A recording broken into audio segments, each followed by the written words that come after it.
Okay, so this is one of NASA's older videos where they use post-processing and masks. This is a video layer mask in augmented virtual reality. We're going to see him lose his finger here. The watch glitches out. So I guess virtual reality accidents can cause loss of fingers. In this next video we have Caddy. Now I want you to pay attention to her neck and the way her neckline goes in her shirt. It's cut off. And the necklace. Apparently they wanted to show how cool this necklace looked. Unfortunately, it's not perfect. The necklace goes in and out of her shirt unnaturally, and her neck glitches in several places. I literally spent hours going after probably 30 or 40 videos, probably had approximately 45 minutes straight of NASA messing up their virtual reality setup. I tried to pick some clips that were obvious and some not so obvious. Show you some of the contacts. We're going to see Tim Peake with his contacts in, but these are virtual reality contacts overlaid on the eyes so actors can interact with things in 3D space, all in real time. In this next shot we will get to see the whole arm setup and the virtual reality glove that covers all the way down the arm and hand. This allows the software to broadcast what we see video wise as his arm in a shirt sleeve. Okay, I have a lot of Tim Peake screw-ups, but this one here, this system glitches. The software does not track his hand properly, and Tim slips his hand underneath his other fingers, which is tightly holding onto the mic, which would be impossible. I don't think this is Tim's fault. Normally, Tim always moves his other fingers up while he slides his hand under. I just think the system didn't respond to his movements here. This picture here is actually Tim's fault. His hand breaches the 3D mic floating in front of him. In this next clip we're going to see Tim's arms glitch out as he's manipulating a 3D bubble. Now this bubble can be done in real time now. We have the technology to do that, which I showed you at the beginning of this. And this bubble is environmentally lit, or HDRI lit, by its environment, which means the bubble can take up its reflections and refractions as it moves around in 3D space in Tim's augmented reality. Once again, augmented VR just means bringing the 3D objects into our world on a separate monitor. In this last clip, we're going to see NASA royally screw up. It's a live broadcast, and one of their video channels is off, not working. That's the channel that is supposed to show us, the public, what the astronauts are seeing in virtual reality. Also, the channel shut off is the masking for the guy on the wires in the background. You can't make this stuff up. Just watch. We all know NASA uses wires, and sometimes we'll catch them like this here, the guy pulled on his wire. However, some days when you're filming live, things just don't work out, and it becomes so blatantly obvious, it's ridiculous. So, in this clip, they're talking, live feed, and we have a astronaut go by us in the background, obviously trying to give it a more realistic, spacey, station busy effect. The only problem is the camera that was supposed to mask this harness out, or the video feed, is not working. And so we see the guy come flying along in a harness on his wires. Pretty amazing. But that's not all that goes wrong here.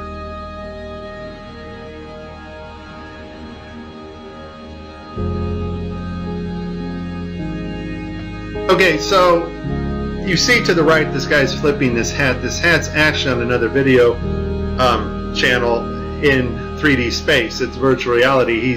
They're wearing augmented contact lenses so that they can interact with these 3D objects. Now in this scene, the guy on the left in the green shirt, he thinks he sees an object in 3D space that's being broadcast to him. So he grabs it and he puts it off to the side. He's looking straight ahead because he's looking at an object rotating in front of him, but the video channel is down that is supposed to show the viewers what we're supposed to see, and so we don't actually get to see the object that he is seeing. And I would just sum this up as a very terrible, bad, horrible day for NASA doing live feeds. Hey Tim, you still there? Yeah. Can you explain to us what this astronaut's going through as he sees something with his eyes in 3D space, but it's not actually there being broadcast to the public? What's going through this astronaut's mind? this system is sending signals to the brain that doesn't really match your eyes, and so your brain's trying to work out the two differences. Here's the thing. As much fun as this was, there is a time coming when you and I will not be able to tell the difference, and space has not changed. Technology to fake space has gotten better. Just because Adobe gets a massive update to Photoshop or After Effects, or there's a massive update of telemetrics and the virtual reality, augmented virtual reality programming, that does not advance us magically 20 years in space. Space has not changed. It's flat, it's above us, it's dimensional, and we cannot orbit Earth. You have been warned. This is very serious stuff, and if you do not get it now, you won't get it later, because later you won't know the difference. This is Mike. God bless everybody. Please like and please subscribe.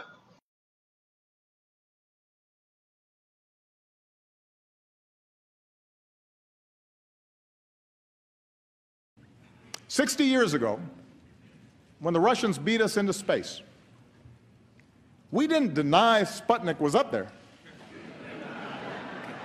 We didn't argue about the science or shrink our research and development budget.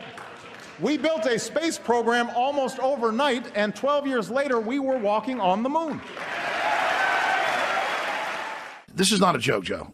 Wait a minute. Ignition. Right away, Houston. Vector good. Ag side. You think Kennedy and the government and everybody and Nixon are going to have this giant thing about America's #1 and not have a backup plan if the astronauts die? And it's the only interview he said it, and he goes, there is an obelisk, just like 2001. It's on the moon of Mars, the sole moon, and it's sending a transmission, and it's all real, and it's all Egypt, and there's aliens and everything else. I think he's full of shit. Why explore the moon and develop the moon? And steal tax money. We could do it together. There's a monolith. They're a very unusual structure on this little potato-shaped object. We need $4 billion to go get it. Dan sat in the pilot seat during this operation, sort of monitoring the motion of the vehicle, making sure that it was steady and that there were very few vibrations of any sort. This is a picture of the INSAT actually being deployed from the spacecraft. You can see that the deploy went very smoothly. You choose, God put it there. That's like a, come on. That guy wants $4 billion. I didn't even know he'd gone on another show. That's before. That's after me. Oh my God. So that's weird. I don't believe that shit for a second. Look at this monolith on Phobos. Yeah. How weird. Yeah, it's like a weird structure. Who knows that's a real picture? That's all bullshit. Right. Can I tell you the big secret about my secret meeting with? Yes, with please. Okay, okay, please. Let me hear the shit he fed you. I'd go to the moon in a nanosecond. The problem is we don't have the technology to do that anymore. We used to, but we destroyed that technology, and it's a painful process to build it back again. Just perfect for humanity. We make the steps right, but it's like a video game. Buzz Aldrin, high as fuck. Alex, listen, he's fucking with Buzz Aldrin. No, you're not listening. He's fucking with then you. India crashed the probe, found exactly what they were saying. Ugh. And Buzz Aldrin told me about it a year before.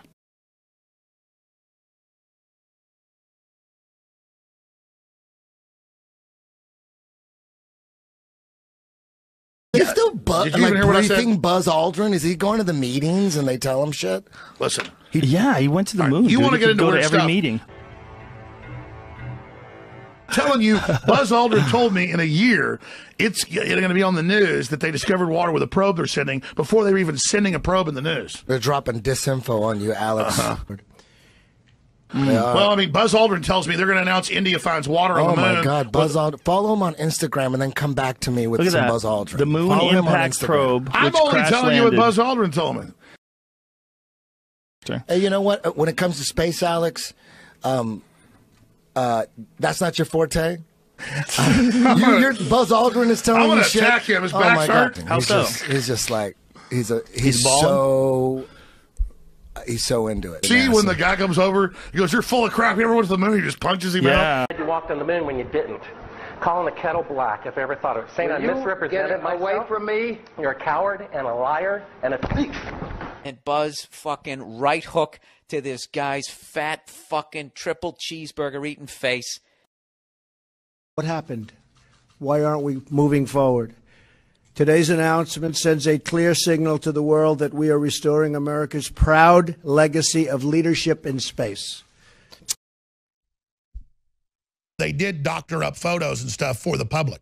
And they did use some of the Hollywood people that have been used for 2001 Space Odyssey. I have that from all the sources. NASA, Kubrick, family, all of it. I mean, we've got the contacts. It's all well known. I talked to the president. I don't need to go any further. You're getting what's really going on here. The human soul yearns for discovery. By unlocking the mysteries of the universe, we unlock truths within ourselves. That's true. Our journey into space will not only make us stronger and more prosperous, but will unite us behind grand ambitions and bring us all closer together. Wouldn't that be nice? Can you believe that space is going to do that? I thought politics would do that. Well, we'll have to rely on space instead. Every launch into the skies is another step forward toward a future where our differences seem small. Does this not look quite right to you? Do you think it should look a little bit more like this? Does this not look quite right to you? Do you think it should look a little bit more like this?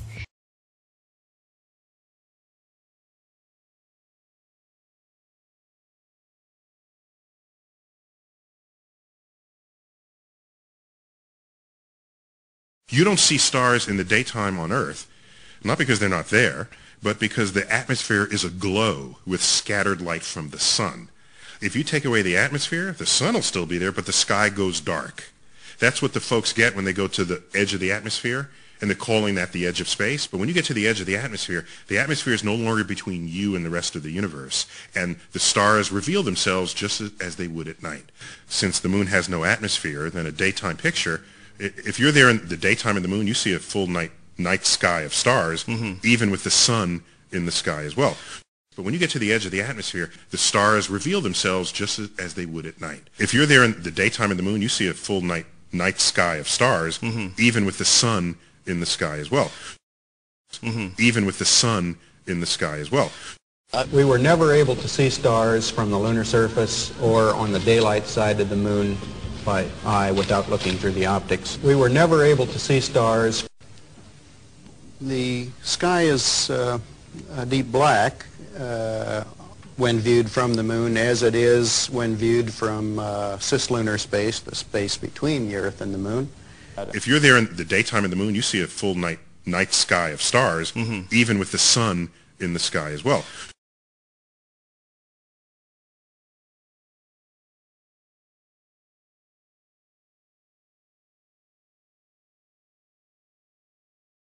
Whilst from Mark Cameron. This is from Mark Cameron. Whilst in space, have you ever looked away from Earth into the black void?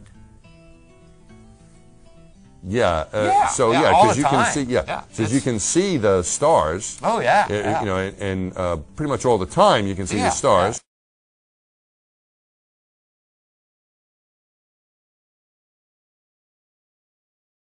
We were never able to see stars from the lunar surface or on the daylight side of the moon.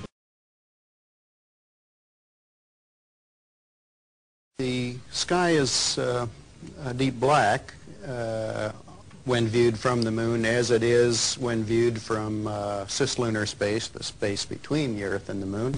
And we could not see stars. It's not a black void. I mean, it's black, but there's all kinds of little polka dots. There's all the stars there, and the cool thing is about it, you can see it during the day. And when you're in space and you're looking into deep space and you're on the sun side of the orbit, the sunlight washes out all the starlight, so you can't see any stars, just like here on Earth. There's all the stars there, and the cool thing is about it, you can see it during the day.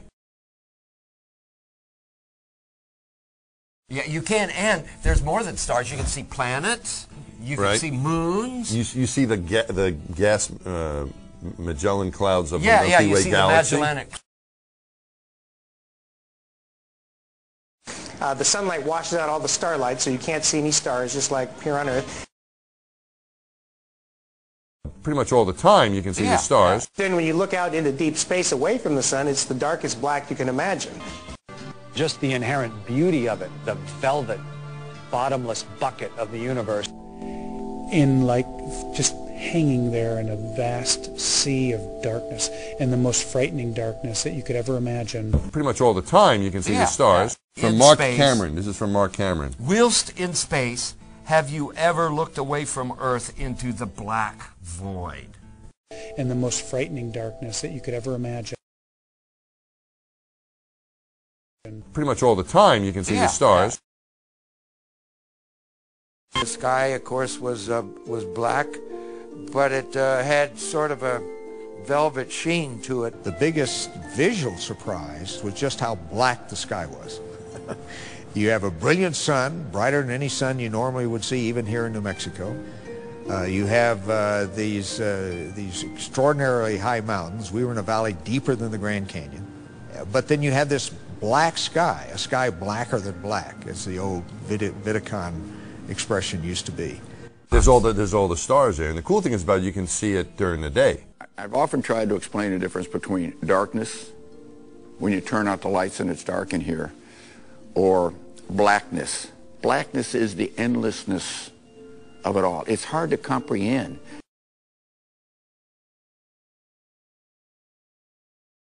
Pretty much all the time you can see the stars.